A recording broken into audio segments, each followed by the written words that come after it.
अस्सलाम वालेकुम। इस वीडियो में हम लोग इंजीनियरिंग इकोनॉमिक्स का नेक्स्ट टॉपिक करेंगे, जिसमें हम लोग एक्सेलरेटेड रेट ऑफ डेप्रिसिएशन निकालेंगे। अब यहाँ पर हमारे पास एक सवाल दिया हुआ है, जिसमें हमें कहा है कि एक एसेट है जिसकी कॉस्ट हमारे पास 50,000 रुपीज़ है 5 ईयर यूज़फुल लाइफ के लिए। अब हमें उसका कैलकुलेट करना है depreciation by using double declining balance method. अब ये एक मेथड होता है डेप्रिसिएशन कैलकुलेट करने का। तो इसमें हम लोग इसी तरीके से कैलकुलेट करेंगे जैसे हम लोग स्ट्रेट लाइन डेप्रिसिएशन में कर रहे थे, बस थोड़े से फार्मूला हमारे पास चेंज हो जाएंगे।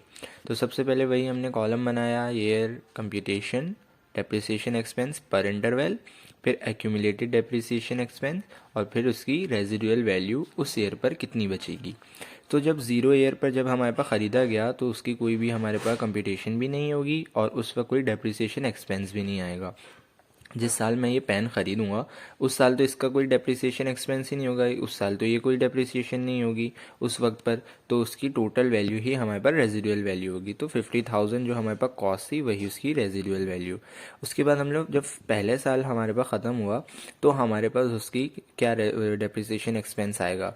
तो अब ये 2 कैसे आया, 1/5 कैसे आया, ये 50 कैसे आया, ये यहाँ पर हमारे पास फार्मूला होता है एक्सेलरेटेड रेट ऑफ डेप्रिसिएशन का। हम लोग क्या करते हैं, acceleration multiply by rate of SLD, straight line depreciation. तो एक्सेलरेशन का हमारे पास क्या फार्मूला था, 1 number of interval in useful life. तो ये 1/5 इसलिए आया है क्योंकि ये हमारे पास क्या चीज़ है, ये हमारे पास एक्सेलरेशन है। तो हमारे पास नंबर ऑफ इंटरवल कितने थे, 5 थे, तो मैंने 1/5 लिख दिया। और 2 से क्यों मल्टीप्लाई कराया, क्योंकि डबल डिक्लाइनिंग बैलेंस मेथड है। डबल डिक्लाइनिंग बैलेंस मेथड में आप 2 से मल्टीप्लाई कराते हैं annual depreciation expense find out करने के लिए, और बस हमारे पास मल्टीप्लाई करा देना होता है उस वक्त की जो हमारे पास रेजिडुअल वैल्यू होती है। तो उस वक्त की रेजिडुअल वैल्यू क्या है, 50। तो मैंने मल्टीप्लाई कराया, 20 आया। एक्यूमुलेटेड डेप्रिसिएशन एक्सपेंस हमारे पास क्या होता है, टोटल इस ईयर की और इस ईयर की। तो इस ईयर पे 0 है और इधर हमारे पास 20 है, तो 20 लिख दिया। अब 20 करेंगे माइनस किस में से, 50 में से, तो 50 माइनस 20 हो जाएगा तो 30। अब यहाँ पर हमारे पास पहले ईयर में कितनी डेप्रिशिएट हुई, उसकी वैल्यू 20,000। तो टोटल हमारे पास कितनी थी, 50 में से डेप्रिशिएट कितनी हो गई 20, तो बची कितनी 30। तो 30,000 उसकी हमारे पास वैल्यू बचेगी एक साल ख़त्म होने के बाद। इसी तरीके से दूसरी में हम लोग क्या करेंगे, अब इधर हमारे पास 50 नहीं आएगा क्योंकि 50 तो हमारे पास पहले साल के लिए थी। अब दूसरे साल के लिए इसकी वैल्यू हमारे पास क्या हो जाएगी, कॉस्ट 30,000। तो इधर 30,000 आएगा, 30,000 आएगा तो इधर 12। इधर हमारे पास 32 कैसे आया, क्योंकि 20 + 12 32। अब 32 को माइनस करा देंगे 50 में से, तो इस साल की क्या रेजिडुअल वैल्यू आ जाएगी, 18। इसी तरीके से फिर यहाँ पर 18 आएगा, यहाँ पर 7.2 आ जाएगा, 32 + 7.2 ये आ जाएगा। फिर इसको माइनस करा देंगे 50 में से, तो हमारे पास रेजिडुअल वैल्यू थर्ड ईयर पे क्या आ जाएगी, 10,800। इसी तरीके से अब यहाँ पर फोर्थ ईयर में 10,800 उसकी वैल्यू बची, तो हम लोग मल्टीप्लाई करा दिया। उस साल का डेप्रिसिएशन एक्सपेंस क्या आ रहा है, 4,320। एक्यूमुलेटेड में प्लस करा देंगे 39,200 में प्लस करा देंगे 4,320। तो उस वक्त की एक्यूमुलेटेड डेप्रिसिएशन एक्सपेंस क्या आएगा, 43520। फिर हम लोग इसको माइनस करा देंगे किस में से, 50 में से, क्या आंसर आएगा, 6480। अब 6480 इधर लिख देंगे, डेप्रिसिएशन एक्सपेंस ये आएगा, एक्यूमुलेटेड में ये आ जाएगा, इसको इसके साथ प्लस करना है और इसको माइनस करा देंगे 50 में से। तो इस तरीके से रेजिडुअल वैल्यू आ जाती है। अब यहीं पर हमारे पास एक और क्वेश्चन है जिसमें हमारे पास बताया हुआ है कि एक चारकोल कंपनी ने परचेज़ किया है एडवांस मशीनरी कितने की, 80,000 रुपीज़ की, और उसकी एंटिसिपेटेड लाइफ जो है वो 10 ईयर की है।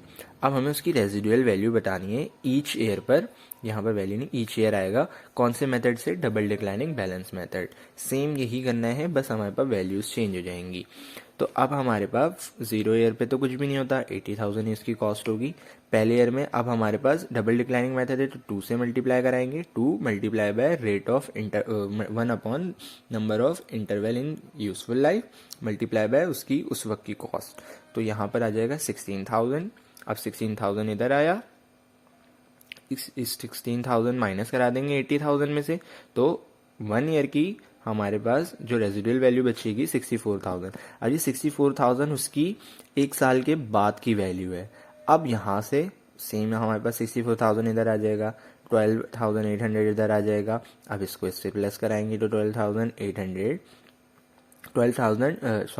ये 1 नहीं है, ये वैल्यू जो है ये लिखी हुई है 28800।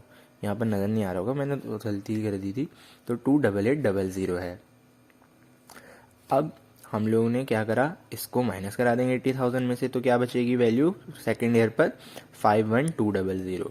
इसी तरीके से ये वाली वैल्यू यहाँ आ जाएगी, फिर इससे निकालेंगे उसका डेप्रिसिएशन एक्सपेंस पर इंटरवल, फिर एक्यूमुलेटेड में प्लस कराएंगे 39,040 आ जाएगा, फिर इसको माइनस करा देंगे 80,000 में से, तो ये आ जाएगा। इसी तरीके से आपने सारी वैल्यू यहाँ पर चेंज करनी है, ये वाली वैल्यू रखनी है और डेप्रिसिएशन एक्सपेंस हम लोगों को निकालने हैं। लास्ट में हमारे पास क्या वैल्यू बचेगी, 8589.9346। तो आई होप हमारे पास ये वाला क्वेश्चन आप लोगों को समझ में आया होगा। अगर कोई भी क्वेश्चन हो तो आप लोग मुझे कमेंट बॉक्स में बता सकते हैं। Thank you so much for watching this video and अल्लाह हाफिज़।